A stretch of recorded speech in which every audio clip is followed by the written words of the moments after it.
Hi hello നമസ്കാരം എല്ലാവർക്കും good morning. അപ്പോൾ 64ാമത് സ്കൂൾ യുവജനോത്സവം കൊടുമ്പിരി കൊണ്ടിരിക്കുകയാണ് തൃശ്ശൂർ. അപ്പോൾ മത്സരാർത്ഥികൾക്ക് ആശംസകളുമായി ഇന്ന് നമ്മളോടൊപ്പം ചേരുന്നത് ഹാട്രിക് വിജയി തന്നെയാണ് കേട്ടോ. സംഗീതത്തിൽ എല്ലാ വിഭാഗങ്ങളിലും മത്സരിച്ച് പ്രൈസ് വാങ്ങിച്ച് നമ്മുടെ എന്താ പറയുക ഒരു ദേശീയ മുഖമായി മാറിയ ഒരു കലാകാരിയാണ് ഇന്ന് നമ്മളോടൊപ്പം ഉള്ളത്. ആൻ ബെൻസൺ, നമസ്കാരം. നമസ്കാരം. അവിടെ ഒരുപാട് സന്തോഷമുണ്ട്. കാരണം സ്കൂൾ യൂത്ത് ഫെസ്റ്റിവലുകളിൽ നിന്നൊക്കെ ജയിക്കുന്നു, അതിലുപരി അതിൽ നിന്നും ചാനലുകളിലും റിയാലിറ്റി ഷോകളിലൊക്കെ നിറഞ്ഞു നിൽക്കുന്ന ഒരാളാണ്. ഈ തമിഴ്നാട്ടിലും അതുപോലെ എന്താ പറയുക കന്നഡയിലും ഒക്കെ ഒരുപാട് പാട്ടുകളൊക്കെ പാടിയില്ലേ. അപ്പം ഞങ്ങൾ ഹിന്ദിയിലേക്കും പോവാണ്. അപ്പം എന്തായാലും മത്സരാർത്ഥികൾക്ക് ഒരു എന്താ പറയുന്നത് ഒരു എൻകറേജ്മെന്റ് ഉണ്ടാവട്ടെ. അപ്പം അന്നത്തെ ആ മത്സരങ്ങളിലേക്ക് അനുഭവങ്ങളൊക്കെ ഒന്ന് പറയാമോ? ഞാൻ 2023, 24, 25 വർഷങ്ങളിലാണ് ഞാൻ സ്റ്റേറ്റിൽ പോയത്. ആദ്യമായിട്ട് 10th കോഴിക്കോട് വെച്ചിട്ടായിരുന്നു. അതൊരു ഭയങ്കര എക്സ്പീരിയൻസ് ആയിരുന്നു. ആ ടൈമിൽ ടോപ്പ് സിംഗർ ഒക്കെ കഴിഞ്ഞിട്ട് നിൽക്കുന്ന ആ ഒരു ടൈമായിരുന്നു. അപ്പോൾ ശരിക്കും ആ ഒരു ഓഡിയൻസിന്റെ സപ്പോർട്ടും സ്നേഹവും ശരിക്കും അന്നാണ് കുറച്ചുകൂടെ അറിയാൻ പറ്റിയത്. അന്ന് ഞാൻ ലൈറ്റ് മ്യൂസിക്കിനായിരുന്നു സ്റ്റേറ്റ് ലെവലിൽ പോയത്.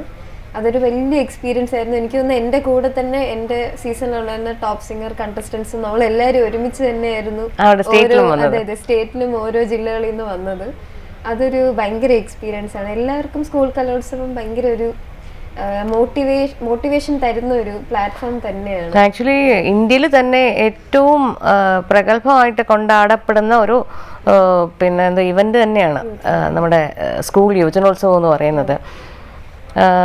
ആക്ച്വലി നമുക്ക് ഒരു വർഷം തന്നെ വിജയിയാവുക എന്ന് പറയുന്നത് ഭയങ്കര ലക്കെന്നുള്ളതല്ല, ആ ഒരു വർഷത്തെ ആ കുട്ടിയുടെ കഠിന പ്രയത്നം കൊണ്ടുകൂടിയാണ്. അപ്പം 3 വർഷം അടുപ്പിച്ച് ഒരേ കാര്യത്തിന് തന്നെ പ്രൈസ് വാങ്ങുക എന്ന് പറയുന്നത് ചില്ലറ കാര്യമല്ല. അപ്പൊ ഏതൊക്കെ വർഷങ്ങളിലാണ് അടുപ്പിച്ച് കിട്ടിയത്? 2022 അല്ലേ? 24, 25 അങ്ങനെ 3 വർഷങ്ങളിലാണ് ആൻ സ്റ്റേറ്റ് വിന്നർ ആയത്. വലിയ കാര്യമാണ് മോളെ. അന്ന് പാടിയത് ലൈറ്റ് മ്യൂസിക് അല്ലേ? ലൈറ്റ് മ്യൂസിക്കിനാണ്. 25 ഞാൻ ട്രിവാൻഡ്രത്ത് നടക്കുമ്പോ ഗസലിനാണ്. അപ്പൊ എന്തായാലും അന്ന് പാടിയ ലൈറ്റ് മ്യൂസിക് ആദ്യം ഒന്ന് പാടിത്തരും. വീരാർദ്ര സന്ധ്യകളേ വിഷാദ കന്യകളേ വിട ചൊല്ലി പിരിയുമ്പോൾ ഇടനെഞ്ചു പിടയുമ്പോൾ മൊഴികൾ വിതുമ്പുന്നവാ മിഴികൾ തുളുമ്പുന്നു വീരാർദ്ര സന്ധ്യകളേ.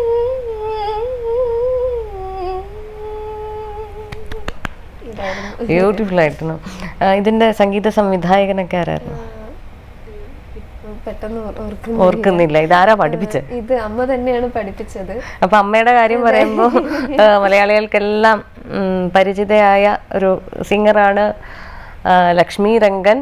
അപ്പോൾ എന്തായാലും അമ്മയെ ഞാൻ ഗസ്റ്റായിട്ട് വിളിച്ചിട്ടുണ്ട്. ഈ പറയുന്നത് പോലെ തന്നെ വർഷങ്ങളായിട്ട് എൻ്റെയൊക്കെ സ്കൂൾ കാലങ്ങളിലൊക്കെ എൻ്റെ സീനിയറായിട്ട് ഞാൻ ഇങ്ങനെ മത്സര രംഗത്തേക്കൊക്കെ നോക്കുമ്പോൾ വിന്നറായിട്ട് ഒരാളുടെ പേര് ഞാൻ എപ്പോഴും കേൾക്കാറുണ്ടായിരുന്നു, ലക്ഷ്മി രംഗൻ. അപ്പോൾ ലക്ഷ്മി രംഗൻ്റെ മകളാണ് ആൻ ബെൻസൺ. ഈ വിശേഷമൊക്കെ എല്ലാവർക്കും അറിയാമല്ലേ? എന്തായാലും ആൻ എന്താ പറയുക ഒരു മത്സര രംഗത്ത് മാത്രം ഒതുങ്ങിപ്പോയൊരു കുട്ടിയല്ല. റിയാലിറ്റി ഷോയിൽ അതായത് വളരെ ഏറ്റവും വലിയ റിയാലിറ്റി ഷോകളിലൊക്കെ പോയി വിൻ ചെയ്ത് കേരളത്തിന്റെ അഭിമാനം മാറിയ കുട്ടിയാണ്. അപ്പോൾ സൂപ്പർ സിംഗർ അല്ലേ? അതെ. മോസ്റ്റ് റീസെന്റ് നമ്മുടെ തമിഴ്നാട്ടില് വിജയ് TV സൂപ്പർ സിംഗറിലായിരുന്നു ഞാൻ പാർട്ടിസിപ്പേറ്റ് ചെയ്തത്. അതും വലിയൊരു എല്ലാം നമുക്ക് ഓരോ റിയാലിറ്റി ഷോയ്ക്ക് പോകുന്നതിനും ഒരു വലിയ ഭാഗ്യം കൂടെയാണ്. നമ്മുടെ ഹാർഡ് വർക്കും പ്ലസ് നമ്മുടെ ഒരു ലക്കും കൂടെയാണ് ഇത്രയും വലിയൊരു ഷോസിലൊക്കെ നമുക്ക് പാർട്ടിസിപ്പേറ്റ് ചെയ്യാൻ പറ്റുന്നത്. ഒപ്പം തന്നെ വലിയ എക്സ്പീരിയൻസ് ആണ് നമുക്ക് ഓരോ റൗണ്ട് കഴിയുമ്പോഴും കിട്ടുന്നത്. എല്ലാത്തിൻ്റെയും ടൈറ്റിൽ വിന്നറാണ് കേട്ടോ. അതാണ് എടുത്തു പറയേണ്ട ഒരു കാര്യം. ഞാൻ വിചാരിക്കുന്നത് എനിക്ക് ഒരുപാട് പെർഫോമൻസ് വലിയ ഇഷ്ടമാണ്.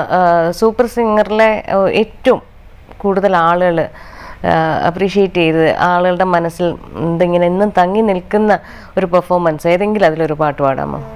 ഇപ്പോൾ എനിക്ക് തോന്നുന്നു ഒരു 2-3 ആഴ്ചക്ക് മുന്നേ ഞാൻ അഴകുമലറാടാന്ന് പറഞ്ഞ ഇളയരാജ സാറിൻ്റെ ഒരു സോങ് പാടിയിരുന്നു. അല്ല, ഏറ്റവും വലിയ ഹൈലൈറ്റ് എന്ന് പറയുന്നത് അത് കഴിയുമ്പോഴത്തേക്കും അതിന്റെ ജഡ്ജസ് ആയ പ്രഗത്ഭരായ അനുരാധ അവരൊക്കെ അവരുടെ റിയാക്ഷൻ ആണ് ഇപ്പൊ ഹൈലൈറ്റ് ആയിട്ടിരിക്കുന്നത് അല്ലേ? അതൊക്കെ വൈറലാണ് നമ്മുടെ സോഷ്യൽ മീഡിയയിലും ഒക്കെ. അപ്പൊ ആ പാട്ടൊന്ന് പാടോ?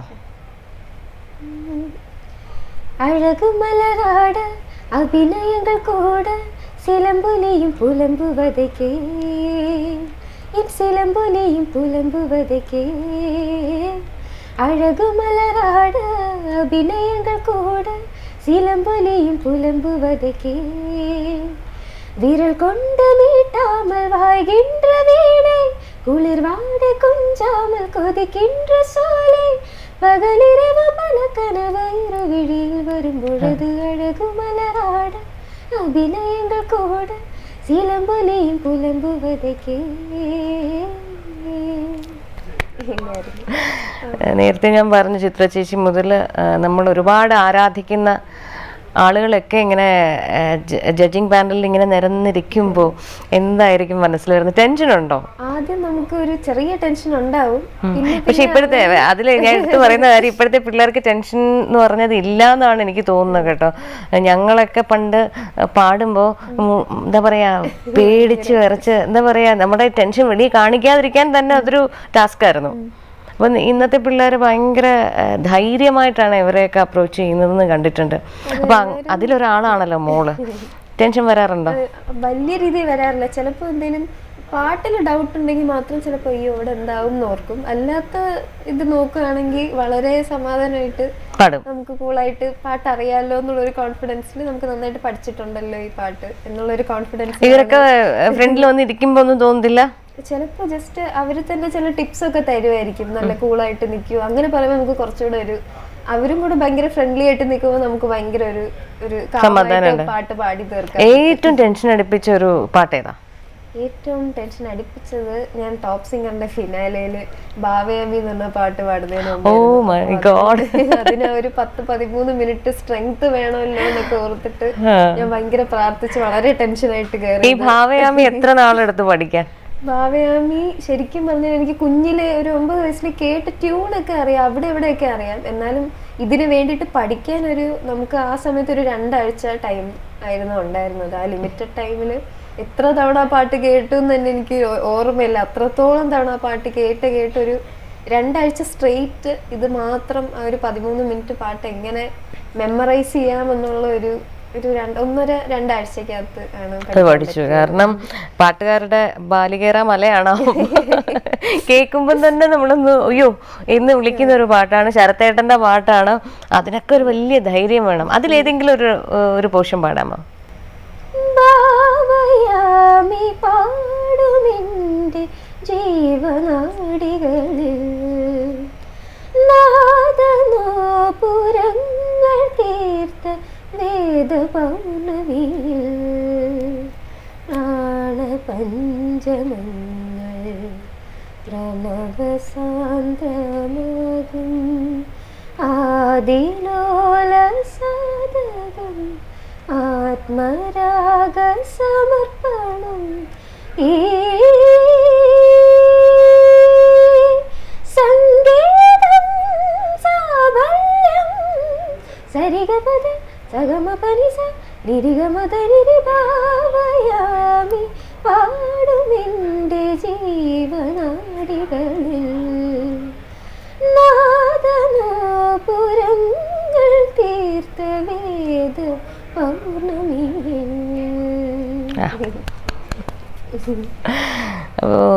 അല്ലാത്ത പ്രാക്ടീസ് സെഷനൊക്കെ എങ്ങനെയാണ്? രാവിലെ 5 മണിക്ക് 4 മണിക്കൊക്കെ എഴുന്നേറ്റ് പാടും? രാവിലെ എണീക്കാനൊന്നും എന്നെ കിട്ടാറില്ല. എൻ്റെ അടുത്ത് ആ കാര്യം മാത്രം പറയരുതല്ലേ. എണീക്കുന്നത് വളരെ അപൂർവമായിട്ടാണ്. പക്ഷെ എന്നാലും ഒരു സിസ്റ്റമാറ്റിക് ആയിട്ട് പോകണം എന്ന് വിചാരിച്ചാൽ കറക്റ്റായിട്ട് ഒന്ന് കുറച്ച് പ്രോഗ്രാമിന് മുമ്പുള്ള ഒരു കുറച്ച് നേരത്തേക്കുള്ള ഭയങ്കരമായിട്ടൊന്നുമില്ല, വാം അപ്പ് സെഷൻ ഭയങ്കരമായിട്ടൊന്നും ചെയ്യാറില്ല. അല്ല, നമ്മള് ശരിക്കും പ്രോഗ്രാമിന് പോവും അല്ലെങ്കിൽ എന്തെങ്കിലും ഒരു കാര്യത്തിന് വേണ്ടി അല്ലാതെയാണ് സിംഗേഴ്സ് എപ്പോഴും എന്താ പറയാ എന്നും തേച്ച് മിനുക്കിക്കൊണ്ടേയിരിക്കണം നമ്മുടെ ത്രോട്ട് എന്നാണ്.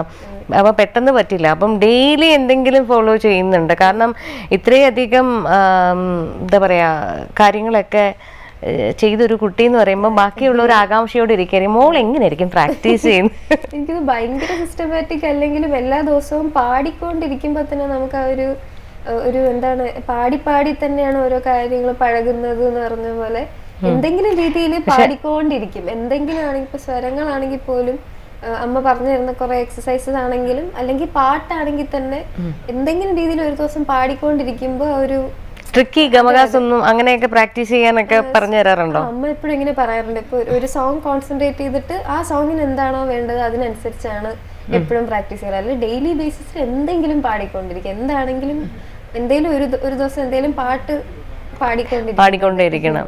അതെ, പുതിയ പുതിയ പാട്ടുകൾ പഠിക്കുന്നത് വലിയൊരു എക്സസൈസ് ആണ് അല്ലേ? അപ്പോൾ എന്തായാലും റിയാലിറ്റി ഷോയിലും അല്ലെങ്കിൽ ഇതുപോലെ മത്സരങ്ങളിലൊക്കെ പോകുമ്പോൾ നമുക്ക് കിട്ടുന്ന ഏറ്റവും വലിയൊരു കാര്യം എന്ന് പറഞ്ഞാൽ നമ്മൾ എപ്പോഴും ഇതിൽ തന്നെയായിരിക്കും ചിന്തിച്ചുകൊണ്ടേയിരിക്കുന്നത്, അതിൽ തന്നെയായിരിക്കും വർക്ക് ചെയ്തുകൊണ്ടിരിക്കുന്നത്. സോ നമ്മൾ അതിൽ നിന്ന് മാറി നിൽക്കുന്നില്ല, സംഗീതത്തിൽ നിന്ന് മാറി നിൽക്കുന്നില്ല. അപ്പോൾ അതുകൊണ്ട് പ്രത്യേകിച്ച് ഈ 5 മണിക്കൊന്നും എഴുന്നേൽക്കേണ്ടതെന്നാണ് പറഞ്ഞത്. അങ്ങനെയൊന്നുമില്ല, തീർച്ചയായിട്ടും അതിൻ്റെതായിട്ടുള്ള രീതിയുണ്ട്. പക്ഷെ എന്നാലും ഓരോരുത്തർക്കും ഒരു സമയത്ത് വലിയ ബുദ്ധിമുട്ടാണ്. അതുകൊണ്ട് ഡെയിലി ദിവസം മുഴുവൻ മോള് സംഗീതത്തിൽ തന്നെയാണ് അല്ലേ? ഓക്കെ. അല്ലാതെ എന്തൊക്കെയാണ് പഠിച്ചത്? അല്ലാതെ പ്രൊഫഷണലായിട്ട് മ്യൂസിക് തന്നെ കൊണ്ടുപോകണമെന്നാണോ, വേറെ എന്തെങ്കിലും പഠിക്കുന്നുണ്ടോ? ഞാൻ പ്രൊഫഷണലായിട്ട് എൻ്റെ കരിയർ മ്യൂസിക് തന്നെയാണ് ഞാൻ ഫോക്കസ് ചെയ്യുന്നത്. ഇപ്പൊ ഞാൻ ചെന്നൈയിലാണ് ഉള്ളത്. അപ്പോൾ എൻ്റെ സംഗീതത്തിന് വേണ്ടിയിട്ട് തന്നെയാണ്, കരിയർ ബിൽഡ് ചെയ്യാൻ വേണ്ടിയിട്ടാണ് ചെന്നൈ പോയത്. കറക്റ്റ് ആയിട്ട് എന്റെ കോളേജ് ടൈമും ആയിരുന്നു, സ്കൂള് കഴിഞ്ഞിട്ട്. അപ്പൊ ഞാനിപ്പോ മദ്രാസ് ക്രിസ്ത്യൻ കോളേജിൽ BBA ഫസ്റ്റ് ഇയർ സ്റ്റുഡന്റ് ആണ്. അപ്പോൾ എനിക്ക് കൊമേഴ്സ് ആണ് ഞാൻ എടുത്തത്. അപ്പോൾ കൊമേഴ്സിന്റെ അടുത്തുള്ള ഒരു ഇതും നല്ലൊരു ഡിഗ്രി വേണം എന്നുള്ളൊരു ആഗ്രഹം, പ്ലസ് എന്റെ കരിയർ ബിൽഡ് ചെയ്യാൻ പറ്റിയ ഒരു സ്ഥലമാണ് ചെന്നൈ എന്ന് കൂടെ ഓർത്തിട്ട്. തീർച്ചയായിട്ടും. വേറെ എന്തെങ്കിലും ഇൻസ്ട്രുമെന്റ്സോ അല്ലെങ്കിൽ ഇപ്പൊ വെസ്റ്റേൺ മ്യൂസിക് അങ്ങനെ വേറെ എന്തെങ്കിലും ജോണേഴ്സ് ഒക്കെ ട്രൈ ചെയ്യാൻ വേണ്ടിയിട്ട് നമ്മൾ പലതും പഠിക്കാറുണ്ട്, ഹിന്ദുസ്ഥാനി പഠിക്കാറുണ്ട്, അങ്ങനെ എന്തെങ്കിലും ചെയ്യുന്നുണ്ടോ? ഞാൻ ഹിന്ദുസ്ഥാനി തുടങ്ങിയിരുന്നു, ശ്യാമ ആന്റിയുടെ അടുത്തായിരുന്നു. അപ്പോൾ ഹിന്ദുസ്ഥാനി ഒപ്പം തന്നെ ഞാൻ ഡാൻസും പഠിച്ചിട്ടുണ്ട്, ശാരദ തമ്പി ശ്യാമ ആന്റിയുടെ അടുത്ത്. അപ്പൊ ഇതെല്ലാം എനിക്ക് തോന്നുന്നു റിയാലിറ്റി ഷോ തുടങ്ങിയതിനു ശേഷം ഇടയ്ക്കിടയ്ക്ക് ബ്രേക്ക് ആവും, വീണ്ടും വരും. പക്ഷെ വീണ്ടും ഞാൻ അതിനെ പാച്ചപ്പ് ചെയ്യാൻ ട്രൈ ചെയ്യുന്നുണ്ട്. വീണ്ടും പുതിയ പുതിയ കാര്യങ്ങൾ പഠിച്ചുകൊണ്ടിരിക്കാനും ആഗ്രഹമുണ്ട്, പഠിച്ചുകൊണ്ടിരിക്കണം എന്നുള്ളത്. അപ്പോ അടുത്ത ഇപ്പൊ ഇത് പറഞ്ഞുകൊണ്ടിരുന്നപ്പോൾ ഡാൻസ് എന്നൊക്കെ പറഞ്ഞുകൊണ്ടിരുന്നപ്പോൾ എനിക്കൊരു അടുത്തൊരു ചോദ്യം എന്ന് പറഞ്ഞാൽ, ഇപ്പോഴത്തെ പിള്ളേർ ഭയങ്കരമായിട്ട് പെർഫോം ചെയ്ത് പാടുന്നുണ്ട്. അപ്പൊ പെർഫോം ചെയ്ത് പാടാനാണ് ഇപ്പൊ ആളുകളും ആവശ്യപ്പെടാറ്. അപ്പോൾ നമ്മുടെ എന്താ പറയാ ഇന്ത്യൻ മ്യൂസിക് എന്ന് പറയുന്നത് ത്രോട്ടിൻ്റെ ആ ഒരു എന്താ പറയുക, നമ്മൾ എത്രത്തോളം അത് കീനായിട്ട് നമ്മൾ സൂക്ഷിക്കുന്നു, അല്ലെങ്കിൽ അതിന് ഒരുപാട് സ്ട്രെയിൻ കൊടുക്കരുത് എന്നൊക്കെ പറഞ്ഞു വരുന്ന ഒരു സംഗീത ശാഖയുമാണ് നമുക്കുള്ളത്. അപ്പോൾ ഇത് രണ്ടും കൂടെ എങ്ങനെയാണ് നമുക്ക് കൊണ്ടുപോകാൻ പറ്റുക? ഇപ്പോഴത്തെ പിള്ളേരുടെ അടുത്തല്ലേ ഇത് ചോദിക്കാൻ പറ്റും? സത്യമായിട്ട് അത് ആക്ച്വലി പറയുകയാണെങ്കിൽ കുറേയൊക്കെ ഞാൻ കുറേ പേരൻസിനൊക്കെ പറയുന്ന കേട്ടിട്ടുണ്ട്, നല്ല ബാക്ക് ടു ബാക്ക് പാടുന്നതിന് മുമ്പും ശേഷവും ഹണിയൊക്കെ കഴിച്ച് ഭയങ്കര ത്രോട്ട് ഭയങ്കരമായിട്ട് സെൻസിറ്റീവായിട്ട് ശ്രദ്ധിക്കണം, സെൻസിറ്റീവായിട്ടുള്ള ഒരു ഇതാണ്. അപ്പൊ എനിക്ക് തോന്നുന്നു എൻ്റെ അമ്മ എനിക്ക് തോന്നുന്നു ഞാൻ എപ്പോഴും ഇപ്പം ഐസ്ക്രീം കഴിക്കരുത് അങ്ങനെ ഒരു റെസ്ട്രിക്ഷൻസ് എനിക്ക് തന്നിട്ടില്ലാത്തത് കൊണ്ട് എനിക്ക് ആ ഒരു ഫിയർ ഇല്ലായിരുന്നു. കാരണം ഇങ്ങനെ കുറച്ചൊന്ന് പെർഫോം ചെയ്താൽ പെട്ടെന്ന് ത്രോട്ടിനെ അത് എഫക്റ്റ് ചെയ്യുമോ അങ്ങനെ ഒരു ഫിയർ ഇല്ലായിരുന്നു.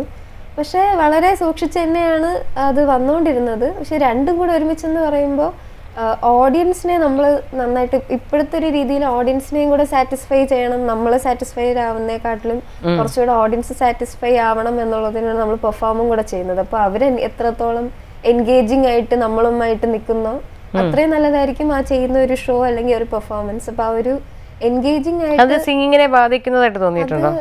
എനിക്ക് മീൻസ് നമ്മളൊരു ഓപ്പൺ ത്രോട്ട് അല്ലെങ്കിൽ അങ്ങനെയുള്ളൊരു സിംഗിങ് സ്റ്റൈലല്ല നമ്മൾ കൂടുതലും ഇവിടെയുള്ള സോങ്ങിന് നമ്മൾ കൊടുക്കുന്നത്. അപ്പൊ അത് നമ്മൾ ഒന്ന് ബോഡിയിൽ ഇത് വന്നൊരു ഷേക്കി ആയി കഴിഞ്ഞാൽ തന്നെയും അതിനകത്ത് ഡിസ്ട്രാക്ഷൻ വരും അല്ലേ? അപ്പൊ അതൊക്കെ ഇപ്പോഴത്തെ പിള്ളേര് പക്ഷേ പുഷ്പം പോലെ അതൊക്കെ കൈകാര്യം ചെയ്യുന്നത് കാണുമ്പോൾ ഉള്ളൊരു കൂളായിട്ട് ഹാൻഡിൽ ചെയ്യുന്നുണ്ട്. അത്രയും ചിലപ്പോ അറിയില്ല. ഞങ്ങള് സീനിയേഴ്സ് ഒക്കെ ഇനിയിപ്പോ നിങ്ങളുടെ അടുത്തൊക്കെ ശിഷ്യപ്പെടട്ടെ എന്ന് തന്നെ ചോദിക്കുന്നത്.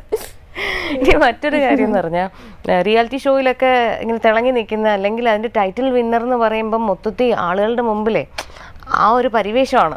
അപ്പൊ ഇതൊരു ഭയങ്കര ഉത്തരവാദിത്തമാണ്. അപ്പോൾ നമ്മൾ നെക്സ്റ്റ് ഒരു സ്റ്റേജിലേക്ക് പോകുമ്പോഴോ മറ്റൊരു മത്സരത്തിലേക്ക് പോകുമ്പോഴോ ഒക്കെ അവിടുന്ന് വന്ന കുട്ടി എന്ന് പറഞ്ഞിട്ട് അങ്ങനെ ഒരു സ്റ്റാറ്റസിലാണ് എല്ലാവരും നോക്കുന്നത്. അത് ഭയങ്കര ഒരു കഷ്ടമല്ലേ? നമ്മൾ എപ്പോഴും ആ ഒരു സ്റ്റാൻഡേർഡ് കീപ്പ് ചെയ്തുകൊണ്ടേ ഇരിക്കണം. അപ്പൊ ഇരട്ടി വർക്ക് ചെയ്യണം. എന്തൊക്കെയാണ് ആ ഒരു കാര്യം കൊണ്ട് പറയാനുള്ളത്? എനിക്ക് തോന്നുന്നു ഞാൻ നേരത്തെ പറഞ്ഞ പോലെ തന്നെ ഓരോ സ്റ്റേജും ഓരോ എക്സ്പീരിയൻസ് തന്നുകൊണ്ടിരിക്കുകയാണ്. അപ്പോൾ എനിക്ക് തോന്നുന്നു ഓരോ സ്റ്റേജിൽ നിന്ന് എടുക്കുന്ന എക്സ്പീരിയൻസ് തന്നെയാണ് നമ്മളെ ബിൽഡ് ചെയ്തുകൊണ്ടിരിക്കുന്നത്. അത് തന്നെ ഒരു വലിയ പ്രാക്ടീസ് ആണ്. ഇപ്പൊ നമ്മൾ ടോപ്പ് സിംഗറിലൊക്കെ ആണെങ്കിൽ തന്നെയും 2 വർഷത്തോളം നീണ്ട ഒരു ഇതായിരുന്നു.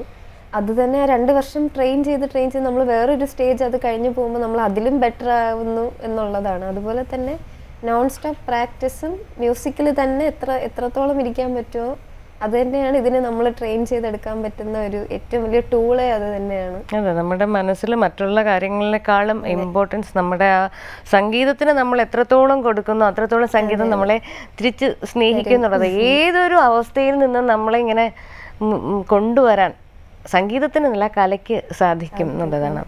അപ്പോൾ പുതിയ വിശേഷങ്ങളൊക്കെ പറയും. തമിഴും പിന്നെ കന്നഡ ഫിലിംസിലൊക്കെ പാടിക്കഴിഞ്ഞു. മലയാളത്തിൽ എന്തെങ്കിലും ഓഫർ വന്നിട്ടുണ്ടോ? മലയാളത്തിൽ ഇപ്പോൾ വന്നുകൊണ്ടിരിക്കുന്നു. ഞാൻ പപ്പയുടെ തന്നെ സംഗീതത്തിൽ ഒരു പ്രയർ സോങ് ആയിരുന്നു അത്, അങ്ങനെ പാടി. പപ്പ എന്ന് പറയുമ്പോഴും മ്യൂസിക് ഡയറക്ടറാണ്. ഇവർക്ക് ഒരു സ്റ്റുഡിയോ ഉണ്ട് അല്ലേ? സ്റ്റുഡിയോയുടെ പേരും കൂടെ ബെൻസൺ മീഡിയ ക്രിയേഷൻ. അങ്ങനെ ഫാമിലി ഫുൾ സംഗീതത്തിലുള്ളതാണ്. കൊണ്ട് നിറഞ്ഞൊരു ബ്ലസ്ഡ് ആയിട്ടുള്ള ഒരു കുട്ടിയാണ് ഞാൻ വിശ്വസിക്കുന്നത്. അപ്പൊ നമുക്ക് ഫിലിമി പാടി ഏതെങ്കിലും ഒരു പാട്ടും കൂടെ പാടിയാലോ?